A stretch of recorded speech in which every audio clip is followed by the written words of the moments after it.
izay ny amin'ny resaka fividianana famalona kosa ny tsao mandeha eo amin'ny tsy fifankazahoana eo amin'ny filohan'ny antenimierandola sy ny premier ministre dia nanamafy Andriamatoa Rivo Rakotovao fa tsy misy velively milolony amin'izy ireo ary teto-panorona ataon'ny mpanohitra izany. Dia manana ny heviny izy izany mahita ny zavatra tsy tenen'ny olona. Tsy zavatra ifanlanana ho azy zany fa izay moa dia fandraisana eto anatin'ny antoko hoe inona moa zany zao aiza ny zavatra anakorontanana ara-tsaina eto Madagasikara amin'izao tsika mipetraka izao dia ohatra ny hatramin'izay tamin'ny andron'ny Galy anio tsika dia hoe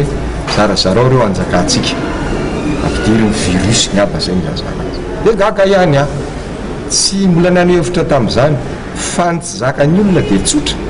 satria taloha rehefa miasa dia tsy afaka mifampiteny, tsy afaka mifameno, tsy afaka tsy mijery arona tava eo fomba fitondrana raha misy tsy mety ataon'ny gouvernement milafo ny politika dia miteny ny antokasivema zany challenge-na an'izany zany makany amin'ny filoham-pirenena ny antokasivema milaza Andriamatoa filoha jereo zao fa misy zavatra ohatrany tsy mety zany ve milaza fa miady le olona